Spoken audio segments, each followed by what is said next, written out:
But I really don't have any regrets. I really don't. I've lived exactly how I've wanted to. I've tried my hardest every single time. I didn't win the matches that maybe I should have always won, but I really gave it my all. So that for me is enough.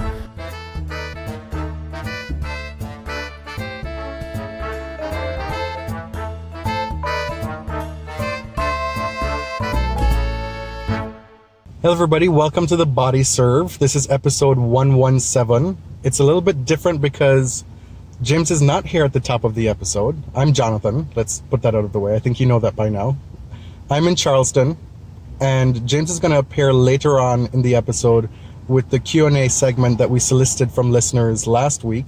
We recorded that, and I have that in the can ready to just stitch it in so that he's on the episode. But right now, we're going to start with a segment with the one and only Petty Queen. I think James called you Petty Wop. You called me Petty Wop? Oh my gosh, I'm gonna totally get James now. Which I did not know what that was. I had to look it up. It's a nice pun on Fetty Wap. Yes. I know, it's pretty cool. I mean, like, we've had many names for you over the last year shading you on this podcast. Petty Queen, Shade Queen. Mm-hmm. Does the shoe fit a little bit, Brie? It does not fit. I mean, at all. I tell truth tea. And do you want to tell us what size shoe you wear? Is it off by like one size, two sizes? Negative. I'll tell you what size I wear. I wear a size 7. I can go from a 6.5 to a 7.5. Okay. And none of it's shady. So the Petty shoe is like an 8. It doesn't quite work. Yes, I guess so. So when I asked you on the show, you said yes, which thank you for being on the show. And the follow-up that you attached to that response was, you were here to set the record straight. I am, in fact. And I can imagine what that entails, but you do the work. You tell me what it is that you need to set the record straight about. Okay, well, I'll just introduce myself again without my petty monikers. My name is Bree. You guys may know me from Twitter, aka @ForTheTennis. I'm the resident Black People Saving U.S. Tennis marketer and queen. HBIC. Yeah. Yes, that's true. Very good. Thank you, Jonathan. I'm also the chief Sloane fandom general. You know, I hold down the Sloane Rangers. So yeah, I really just wanted to come set the record straight on Sloane. Y'all need to put some respect on her career. Which I think I did in particular in the last episode. I mean, I don't know if it was as glowing as you would have liked. We tend to be a little bit measured on the Body Serve. That is true. You do give measured takes. I agree with that. And y'all did kind of correct yourself at the end, especially Chad, CC Smooth. He started off rocky, but then you know how he does. He puts in his Southern charm and got the job done. Well, so I really should have introduced you better. So thank you for doing such a good job with that. Thank you. Maybe one of the things you can set the record straight on is this thing that you've been propagating on Twitter about this alleged Sloane hive. Because is the army or the rangerdom big enough to be a hive just yet?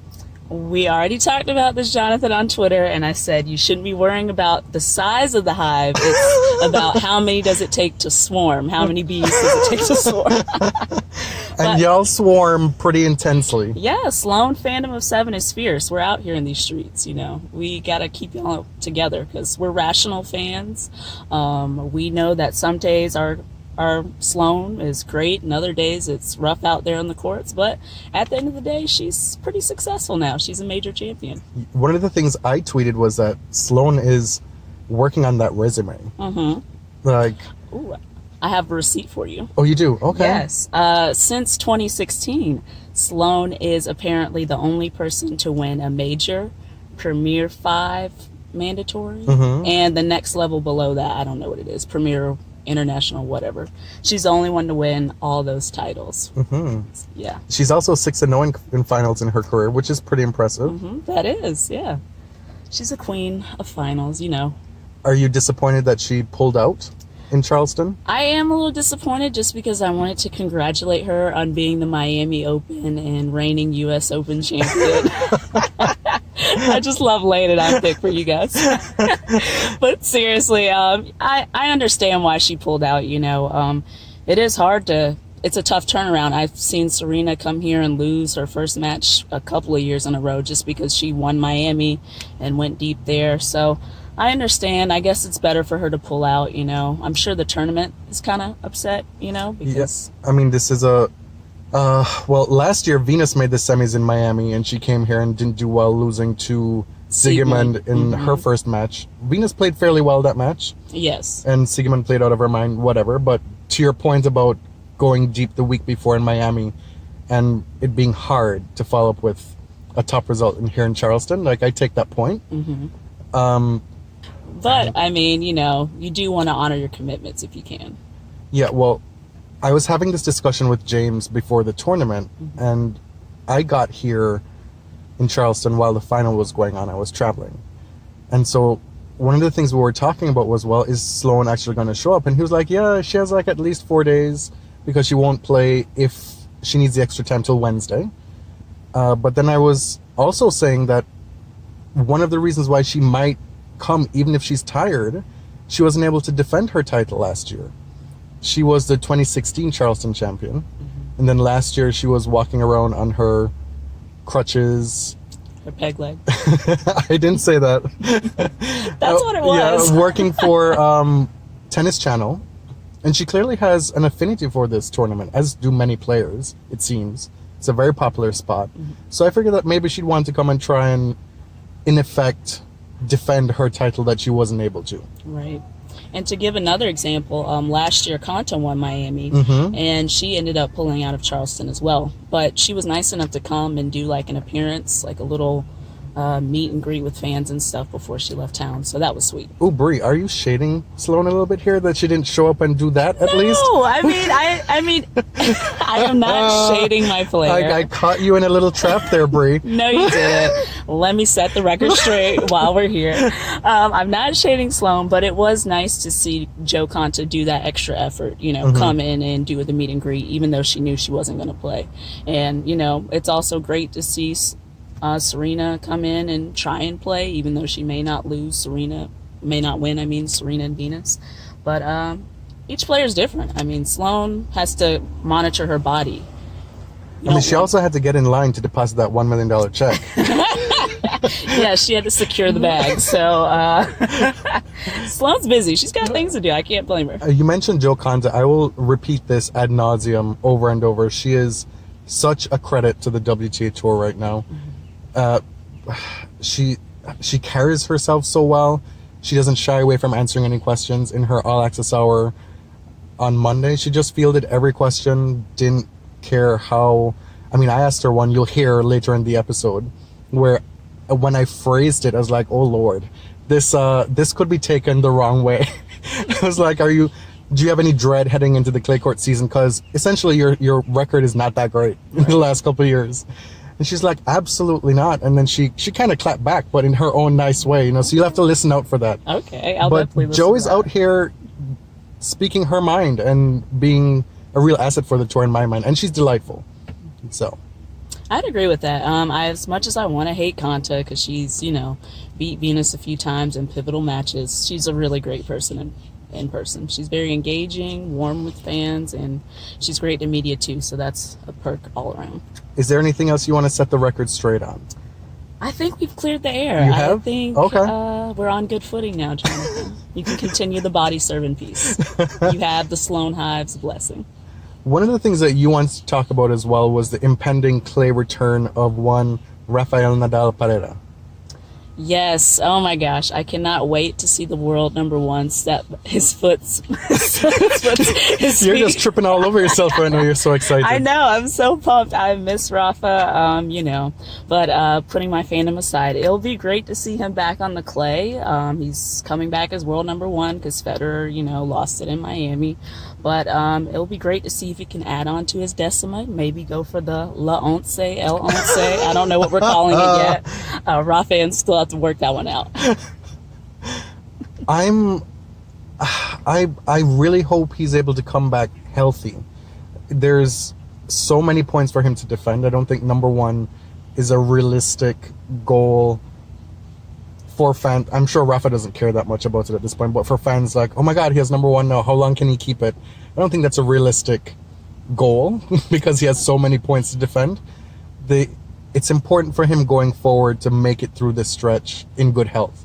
And we'll get the first glimpse of what that might look like with Davis Cup coming up, right? Right. And that'll be starting this Friday. So we may see Rafa play a rubber. Who knows, really? And then after that, he has all those tournaments to go play. Yes. He's defending champion of Monte Carlo, Madrid, Barcelona, and Roland Garros. So we got a full sweep to go for. If anybody can do it, it's Rafito. Well, we know this. This is his history, right? Yes. And the competition for Rafa, if he's healthy, what is it at this point? Because Federer is not going to be there for the clay season. Right. Not that he would have been competition, but Tsonga is another one to have fallen by the wayside now. We just found out he had knee surgery. He hopes to play at some point on the clay, according to him. Novak, we just learned as well, has parted ways with Radek Stefanik as well, after having already parted with Andre Agassi. Yes. What is that big smile on your face? I mean, not to be shady or anything, but it seems like there's not a lot of challenges for Rafa on clay besides his body. I mean, Goffin is especially a Dominic challenger. Thiem on clay. Thiem, but they're both injured. I mean, Golfin's got one eye and Thiem's got one ankle, so that's not looking too great. Zverev. He has a Masters on clay. Yes, but can he get past that third round, that inevitable third round? We shall see. John Isner is coming to snatch some wigs right now.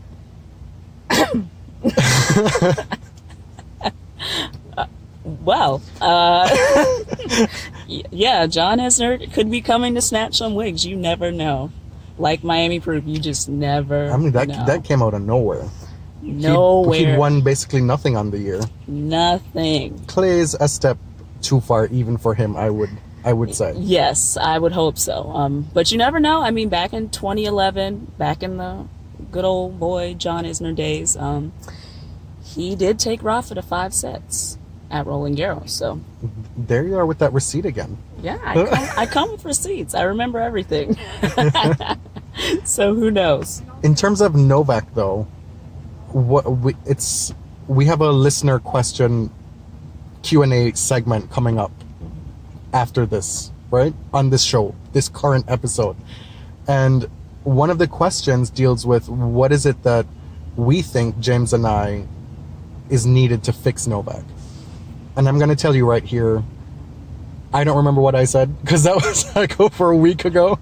But this is new information to go along with what was said. So maybe you can add some more texture and layers to that because it's something that we've been talking about over the course of a few episodes now. Okay. Well, for the record, I saw Novak in Miami. I was actually there when he was playing pair. And it was an interesting match. I mean, it was weird because coming into Miami, he had been saying he was finally pain-free.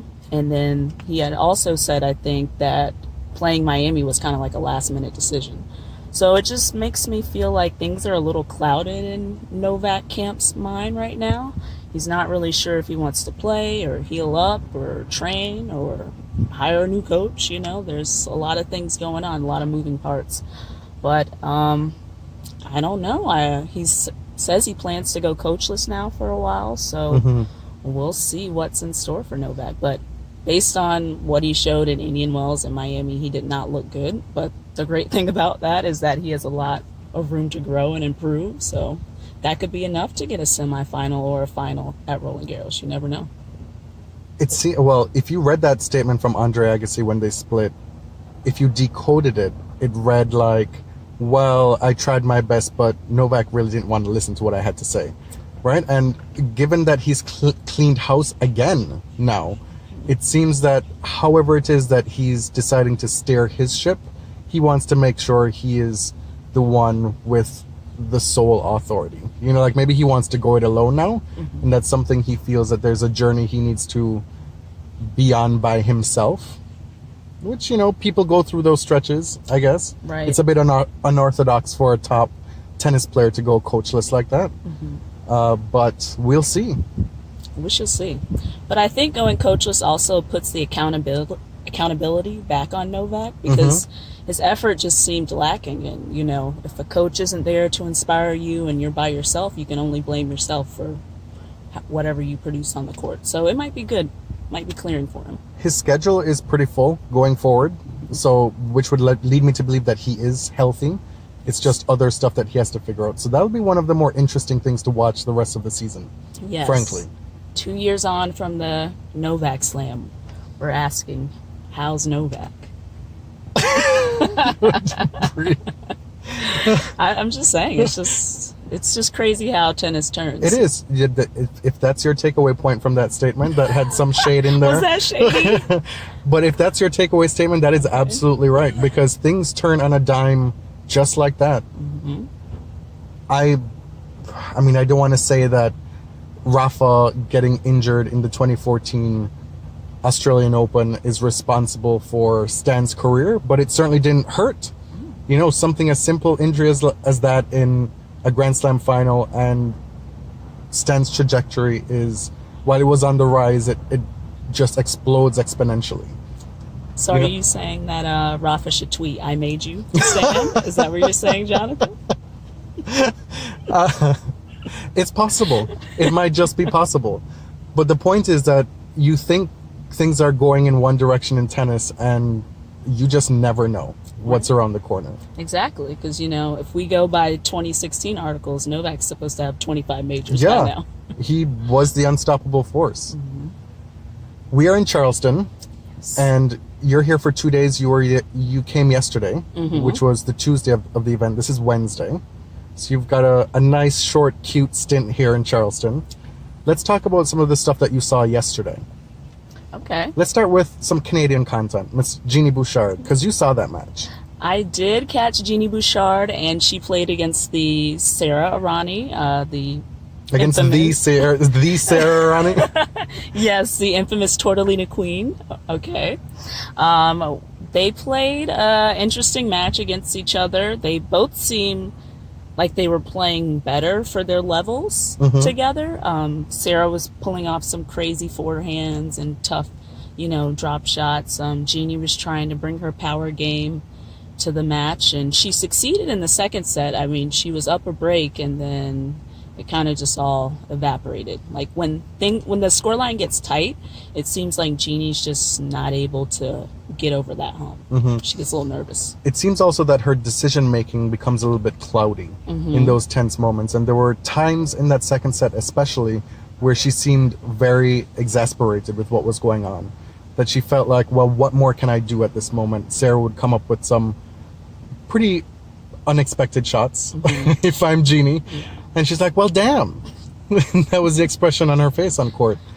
The thing with Jeannie that I was impressed with in my time here this week, she spent a lot of time on the practice courts, which leads me to believe that she's committed.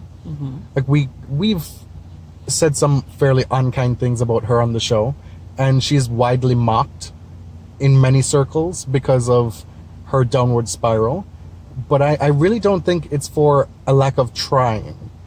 And what we've said on the podcast before was that she needs to go and play smaller tournaments.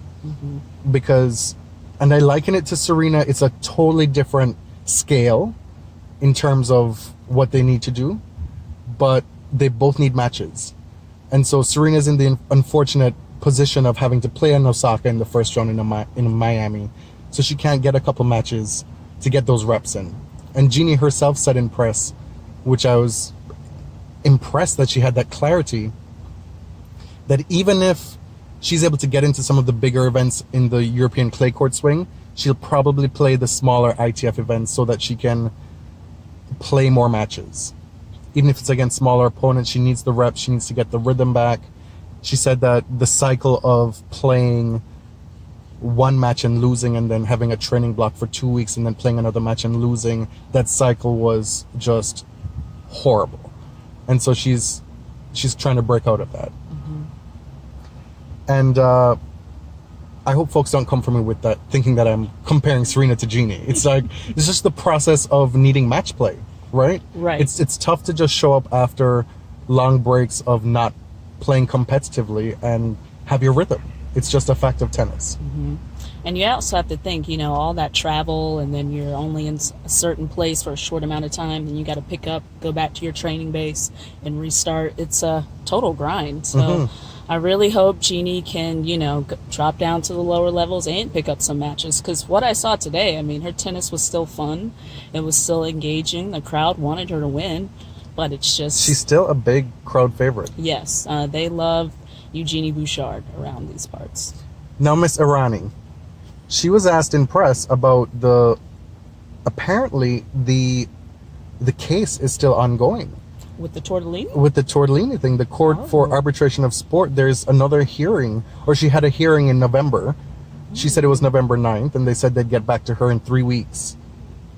Potentially with added sanctions, I don't know, but there's something that's still up in the air with Irani that she's still waiting to hear if everything's settled and done for good. Right. Because don't quote me on this. Back when the whole Tortellini case came out, I think her country's doping group wanted to look into her case and sanction her as well. Not just going off the ITF decision. So that may be what she's talking about or what they're questioning about, but I'm not sure. Don't quote me on that. Yeah. But that'll be interesting to watch out for as well.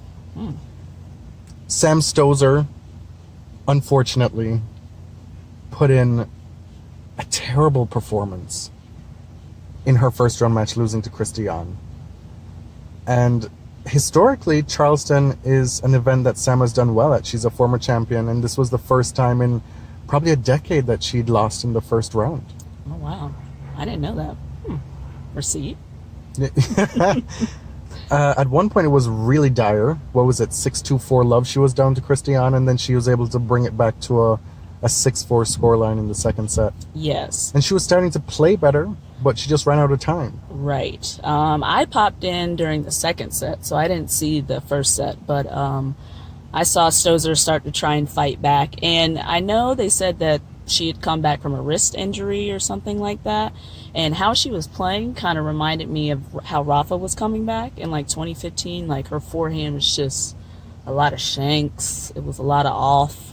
Like she would build the point well and then go for a killer forehand and it would just spray. And unfortunately, she had a great comeback to get it back to 4-all. But then, like the Christiane girl was serving for the match. Sorry, that sounded horrible. But Christiane was serving for the match, and unfortunately, Sam just gave her like 4 straight errors, and it was game sets match. Credit to Christiane. She's a college player. She's ranked just outside of the top 100. This was one of the biggest wins, if not the biggest win of her career. She was all smiles in press, and she was a delight in press. Okay. Very engaging. I mean, it's hard to say in this sea of players who could or couldn't be top 100 players who's gonna break out. But if I'm her, I'm looking at Danielle Collins, and I'm looking at like the scores of young American women's tennis players now, and thinking, why not me? To at least, you know, have a good year or two, make some coins, secure that bag. Yeah, secure the bag always. But it's nice to see these college women come out and talk about their education and how it hasn't hindered their career, because there are a lot of people who think that there's pressure to go pro young and go pro early when they may not really be ready for the physical realities of the WTA Tour. So it's just nice to see Collins come through. I mean, she was ranked 167 3 weeks ago or something like that. And she's ranked 50-something. Yeah, top 50. So that's kind of crazy. Christiane said that going to college was good for her, because there was a time when she wasn't even sure in her high school days if she wanted to play tennis professionally. And so it gave her that extra time to figure things out. And she went to Stanford. She has a Stanford degree. It's in business and tech, some joint program that she did. So she's got something to fall back on. She's Asian American. And she talked about this. Courtney Nguyen asked her in press. It's a topic that Courtney's always fascinated by, because it's a lived experience for her as well. She talks about it on Twitter all the time. The expectations of Asian American parents on the kids, you know, education first. And so Christy talked about how her parents weren't necessarily that supportive of her turning pro. And for the first year or two, they were like, so when are you going to stop? You know, like when you're ranked in the hundreds upon hundreds, like that's not something you can go and tell people that, oh, my daughter is playing tennis and she's the number 900 in the world, you know? And she said, well, they've finally come around. Like she got texts from both of them yesterday. And so she was beaming about that. And she's happy that she's stuck it through. She doesn't know how many more years she'll get to play, but she's at a place where even a couple of years ago, she didn't think that she'd be. So, like you said, you never know in tennis. That's true. And that's a really amazing story. And it also shows how wild cards can help a career or even just qualifying, because Danielle Collins, she was a wild card at that Oracle tournament, and it basically launched her career in a way. So that's pretty cool. Especially when we hear about the negative side of wild cards a lot, like with, Sharapova, and also even Donald Young and Ryan Harrison and Jack Sock getting all these wild cards and potentially doing nothing with them. So that's how we're going to go. We don't have to go there, but I just wanted to put that out there. It's kind of abstract when people push back against those players getting those wild cards, and they say, well, what are these young ranked 200 people going to do? You know? And it may just be that important to their career. Exactly. Like, look at Filip Krajinovic, who's another example. He went through all those terrible injuries, and then he got through qualifying at the Paris Masters. And, I mean, I saw him play last week in Miami. He beat Benoit Paire and made it to the third round, I think, at least. So, just never know. We are about to wrap up this segment with you, Bree. Do you want to tell the folks where we are right now? Yes, the body serve is actually on location today in Charleston. We're in the lovely Poots, aka my vehicle, my Honda Fit. Bree's car is called Poots after Yulia Putintseva. Yes. Why is that? Well, one, I just like the name Poots. I think it's hilarious. And then two, she's just a fiery, short, sparky kind of figure. And my car is short, sparky, and it's got pep. So, hey, why not name it Poots? On that note, thank you for joining us. This is your first full stint on the body serve. You had a kind of a makeshift appearance last year under the bridge with Chad. Yes, you had me under the bridge last year. As a hailstorm was approaching. We literally had to cut it short and run to our cars because there was lightning. Literally. But thank you so much for having me on. It was fun. I'm glad I got to talk about Sloane and all sorts of current events with you. It was good fun. Thank you so much. On behalf of James, thank you so much. You two have to meet at some point. I know. I'm so upset that I haven't met James. You got to get to Cincinnati this year. That's where it's going to happen. Everybody's telling me I'm going to try and get to Cincinnati, but you never know. We'll see. We shall see. In this segment, you'll be hearing from a few of the WTA players. First, you'll be hearing from Naomi Osaka after her first round match in her press conference. And then you'll be hearing from 3 players who participated in the WTA All Access Hour. You'll be hearing from Caroline Garcia. You'll be hearing from Madison Keys, as well as Jo Konta. Naomi Osaka, I asked her about Sasha, her relationship with Sasha, and whether the fact that they both have pretty high-profile social media presences, if that's something that they gelled behind, if that's something that helped them get on the same page earlier on in their working relationship. Jo Konta, I asked her about whether or not if she had any dread about the upcoming clay season. A bit of a not so nice question on my part, but as always, Jo handled it with class. She's such a delight to talk to. She clapped back in her own way, in her own gregarious way, saying that it's an unfortunate stigma of not being able to play on clay, and that she doesn't really see anything to fear about clay court tennis. And she reminded me that some of her best early career results came on clay, and that it's only a matter of time before she, my words, proves the haters wrong. Then both Caroline Garcia and Madison Keys were asked about how they deal with online trolls and cyber bullies, if either of them have any strategies for dealing with navigating this quite often very gnarly social media situation where folks say all manner of awful things. Garcia related advice that her father gave her earlier on in her career, and Madison, I asked her whether her work with Fearlessly Girl over the last 2 years had taught her anything new that she was able to use now in dealing with these cyber trolls. Well, the thing is, he has Twitter fingers. Do you notice that? Like, he kind of gets in trouble sometimes. Like, I would just be scrolling and I see that he posted something and I'm like, oh. And then I see, like, the comments below him and I'm like, whoa. And then I'm just laughing and I'm deciding I'm not going to be involved in that, so whatever. And then, like, a few minutes later, you see that he posts an apology to somebody. Yeah, my goal's kind of not to be like him in that sense. But other than that, I feel like it's pretty okay. Do you have a sense of dread at all heading into the clay court season, given that maybe it hasn't been your most successful surface, or are you pretty even keel and like taking it as it comes? 100% even keel. Okay. I think it's I've been attached with this unfortunate stigma of not being able to play on clay. When previously, before I started doing well in the WTA, most of my titles, my ITF titles, came on the clay. Yeah. My first title ever came on the clay. My biggest titles until I won the 100K in Vancouver, I won the 50s on green clay. So I have, and actually even the juniors, I did quite well on the clay.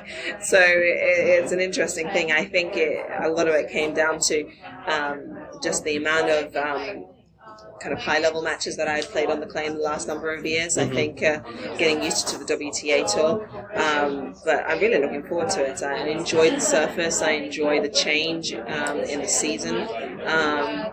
So Are there specific changes that you make to your game or preparation, heading from this big hard court swing that we've just had to now getting ready for the clay season? I think it's definitely important to get your body prepared. Physically, the demands of sliding, you're going to be sore in different places. And I think, the mentality of the game can change slightly just because of the longevity of the points. So just little adaptations like that. So would you say you're looking forward to proving those haters wrong? I mean, if I get the opportunity, great. But if I don't, I still don't. I don't feel it's a weak surface for me. I think with time, I will perform well on this surface. If it's not this season, then maybe next season. If it's next one, then one after. I don't feel any pressure to prove anyone wrong. I feel more excitement and motivation to really get stuck into this part of the season. Unfortunately, one of the things you have to deal with as a professional athlete is social media trolls and people who come out of the woodwork to say all kinds of nasty things to you. What are some of the strategies that you use to deal with that? And does that affect how you use your social media? Yeah, I did. I did learn some difficult things on the social media, so it was.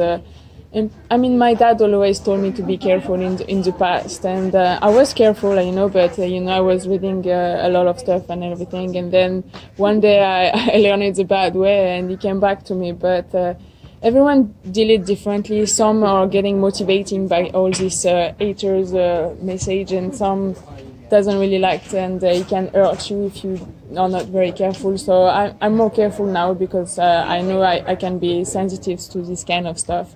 So I'm taking more distance. I don't read as much as did before, or as I would like to, because I know there is some very nice message and very supportive.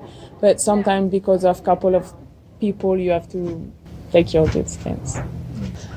You've worked with Fearlessly Girl for a couple of years now, and one of the things that you've talked about a lot during that time is cyberbullying, not just with young teens, but also with tennis players online. How have you seen yourself change in how you handle those kinds of situations, specifically on Twitter and other social media for yourself? I used to shy away from kind of putting a spotlight on it, but I've found that for me personally, it was really hard to just take it.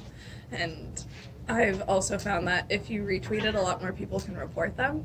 So their accounts get shut down a little bit faster. So, I mean, it feels like I'm sticking up for myself a bit more, but also just, I mean, one report versus 37 is a little bit different. And bullies are cowards. Usually. Yeah. It's amazing how you retweet them and their deletes disappear pretty quickly. Shall we get into a little bit of Q&A from our listeners? Let's. Shannon Clark, who is in Toronto, she asks, WTA Rising Stars as a brand never really took off like the ATP Next Gen, even though they have been more successful and consistent, namely Osaka, Ostapenko, Svitolina, Kasatkina. Why has this been the case, and does it matter? Well, why hasn't it taken off? To me, there's very little visibility for WTA Rising Stars. Next Gen has got the hashtag, the Next Gen Finals.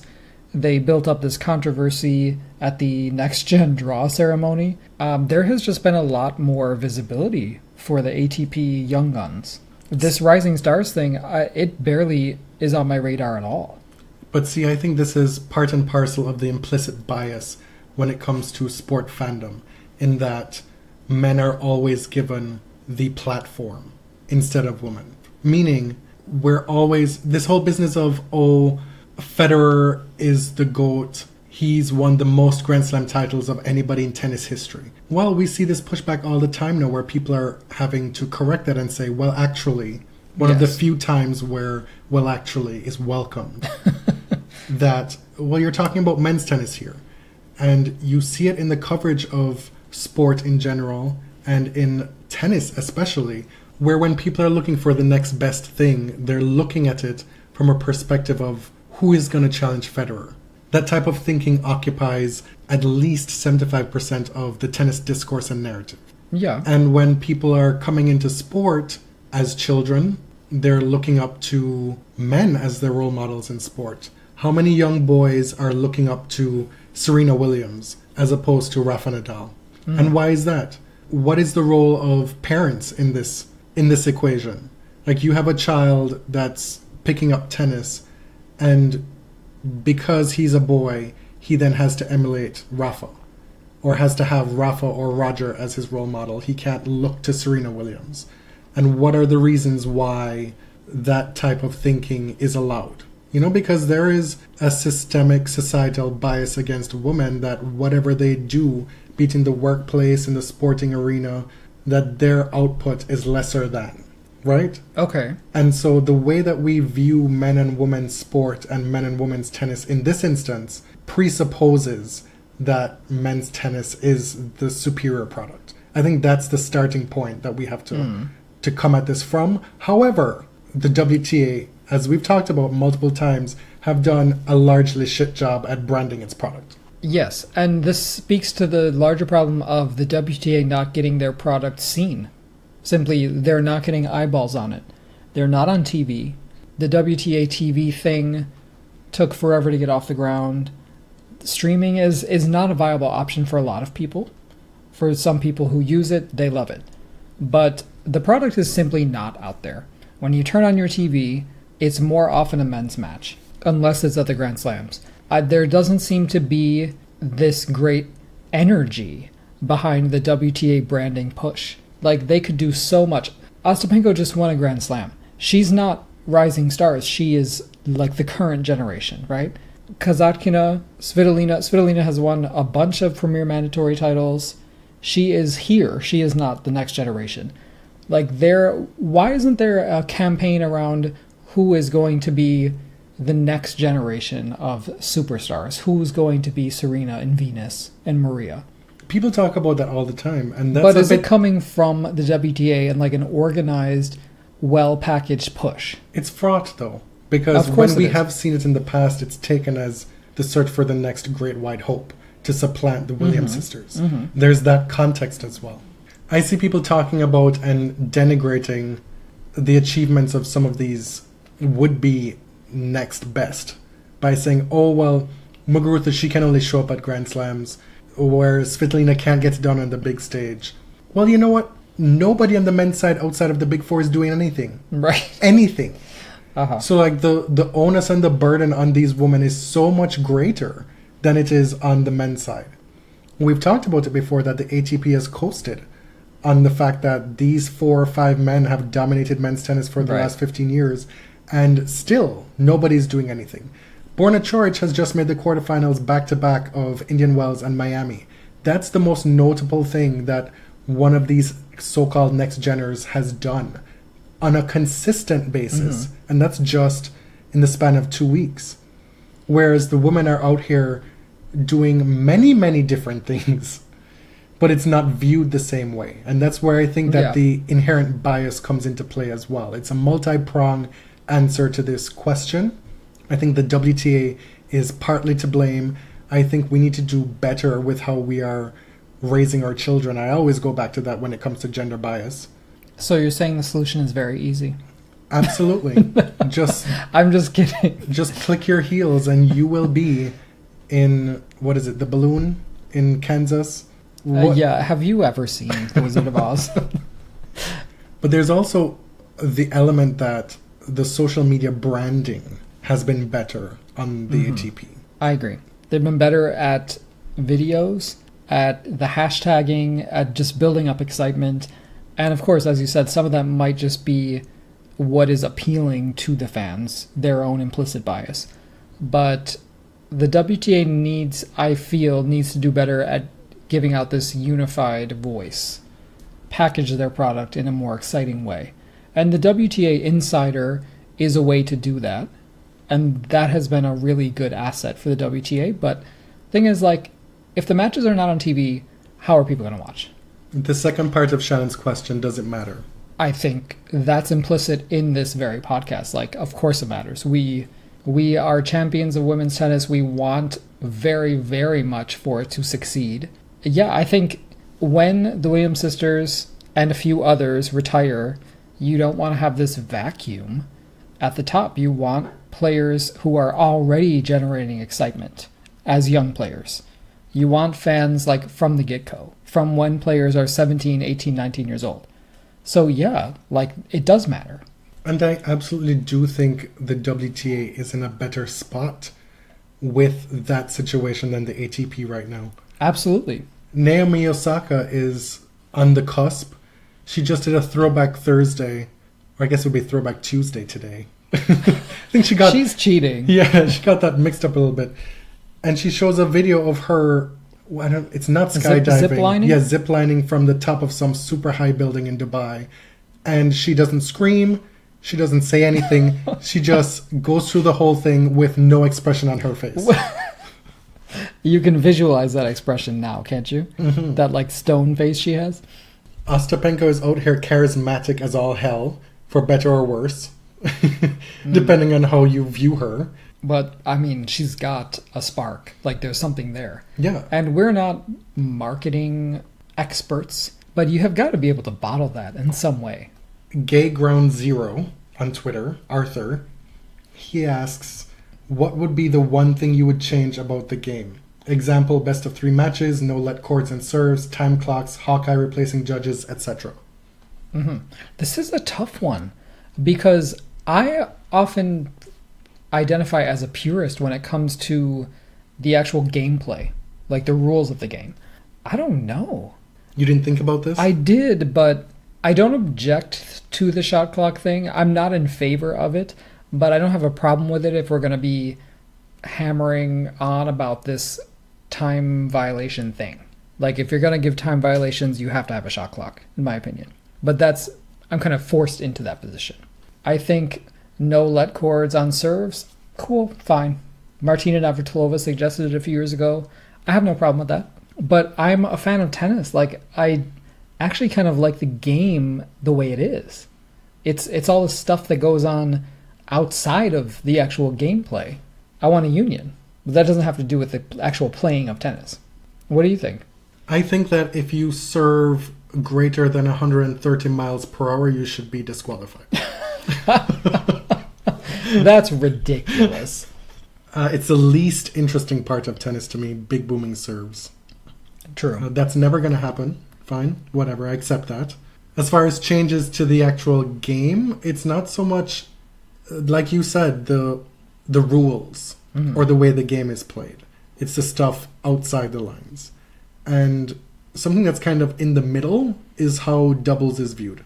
And giving more support and money to making doubles a bigger product for tennis. Yeah. Because it would encourage the top players to play doubles a little bit more, which is tough in this day and age because the game is so much more physically demanding than it was in the 70s through 90s where top players played doubles all the time. That's something that's going to be hard to overcome.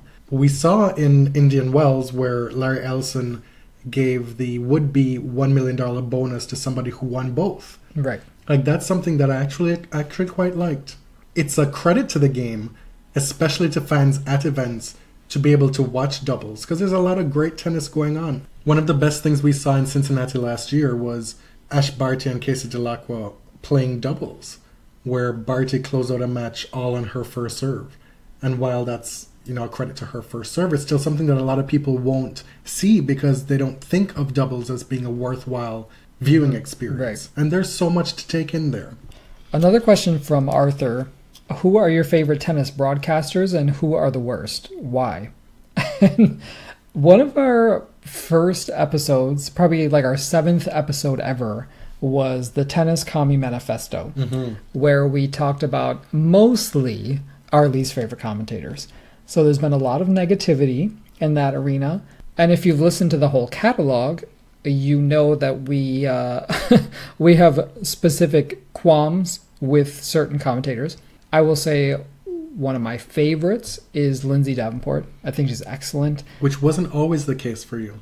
No. That's something that if you go back and listen to the Tennis Commie Manifesto, you might find something different being said there. I don't know. Are you sure? I feel like we were pretty negative toward Lindsay at one point. Oh. Less so about her actual commentating, but like what we perceived her to be. Well, that's true. And she always goes to bat for Venus and Serena, which takes a lot of character because she has lost a lot of matches to both Williams sisters and was probably prevented from winning a few slams in her late 20s, by Venus especially. But she's very smart, she's analytical, she's fair. I just love her commentary. And the thing that we appreciate most with tennis commentators now is when they at least give the impression that they've done their work.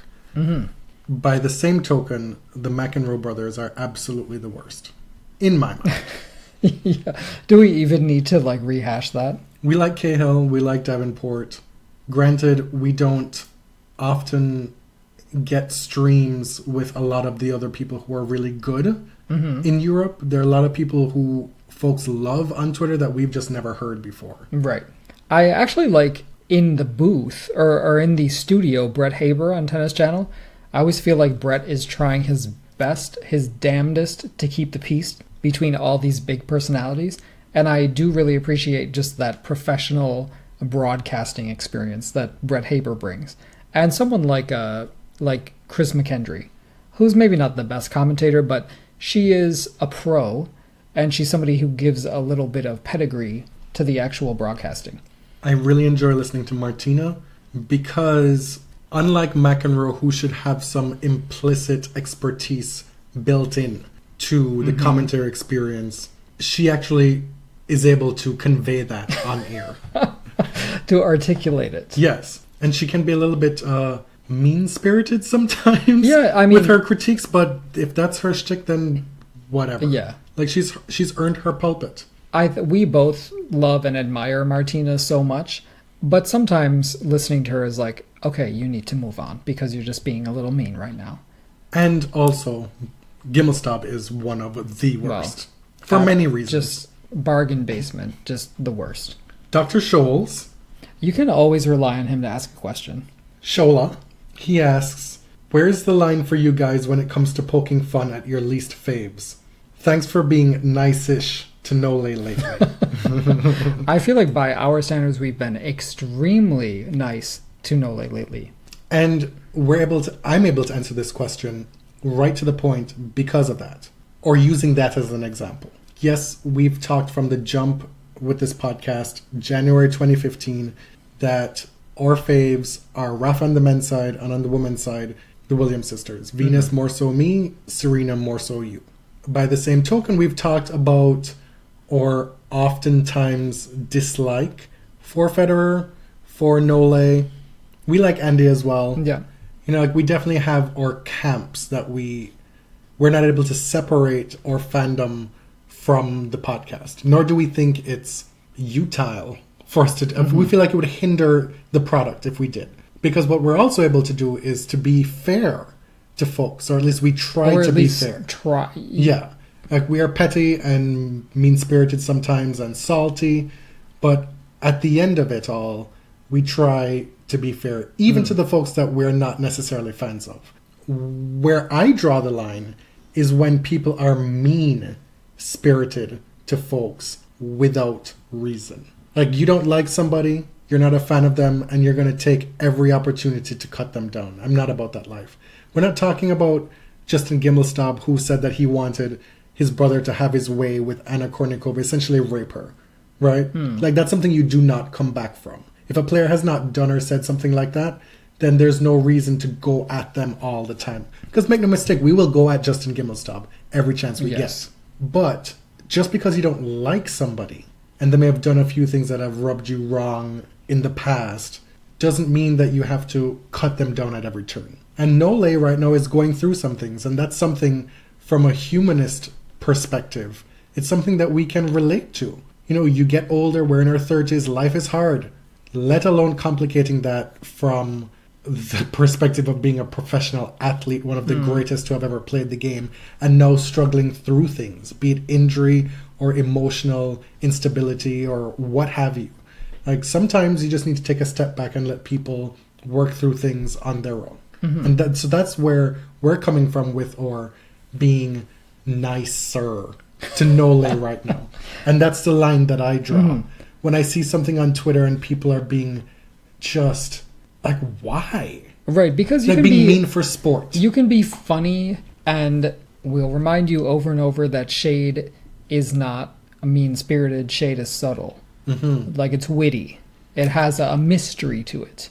And some truth wrapped up in there. Right. It's something to be decoded. It's not something that's supposed to hit you over the head with the brute force of your lack of intellect just for being mean. Because then you're just nasty. Like, that's just rude.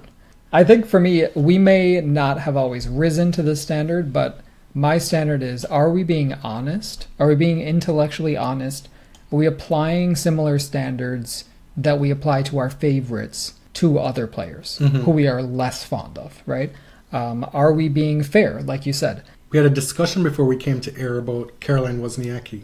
We won't get into exactly what it was that we're talking about, but I said to you, like, you often complain about her complaining. Yeah, exactly. Like, are you taking this position because you don't necessarily like her for those reasons?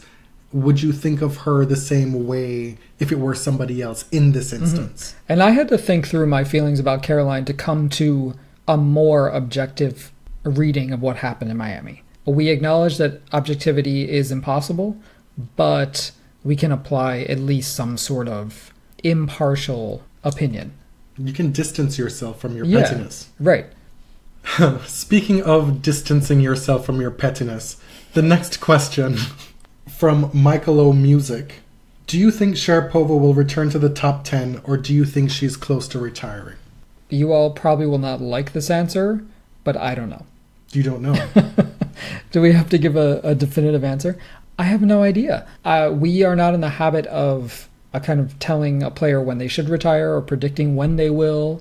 I have no idea. She has been an elite player for a long time. I don't think that Meldonium was an incredible performance enhancer and may have given her peace of mind emotionally. But without Meldonium, can she be a great player? Probably. But those 15 months off the tour could have done irreparable damage. I don't know. When she came back, we saw her have good results. Yeah. But then she was beset by injuries, and she still is injured.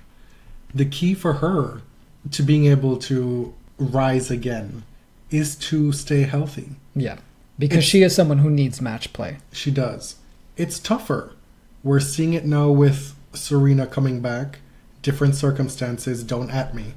But coming back, Vika as well, where you're not getting good draws in your first few rounds. It's tougher to go deep into tournaments.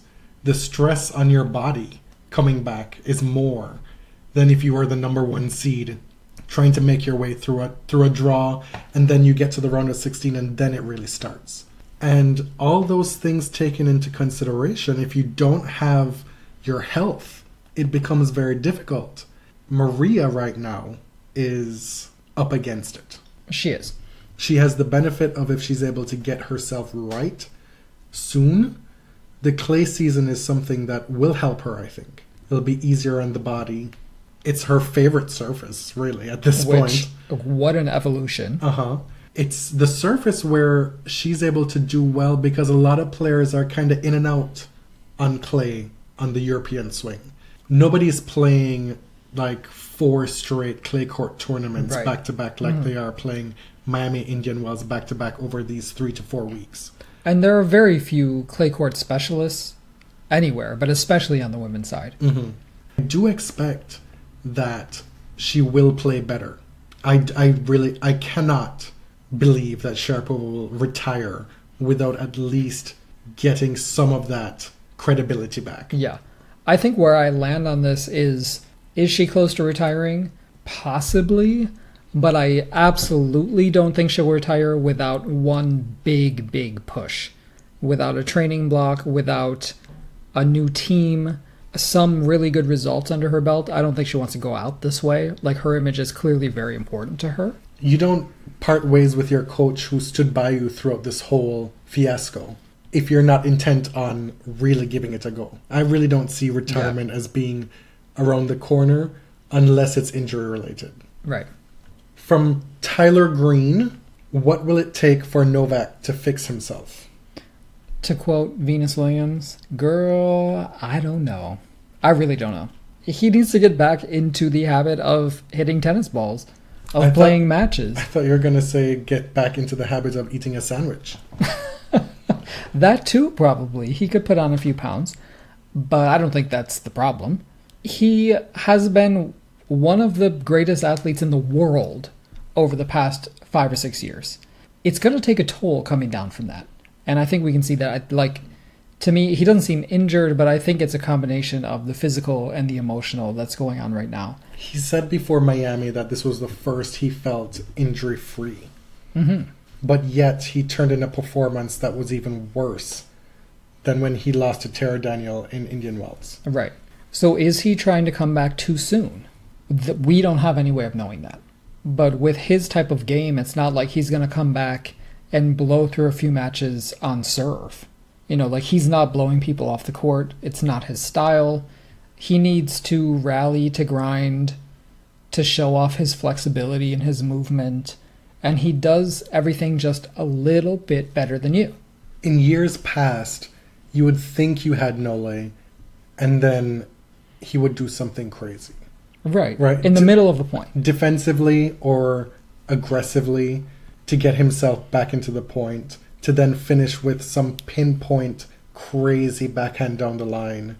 And you watch those matches back then, and you're like, my God, like, he's playing in these high pressure moments with such small margins. And we're seeing now where not only are the margins not there, he's not able to hit those spots, but then you're seeing the frustration of not even being close. Right.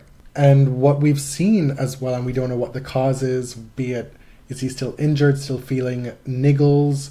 Is it a lack of desire? There's no way to know any of that. But we're seeing now a level of despondency on court that we've never seen from him before. Or just like resignation.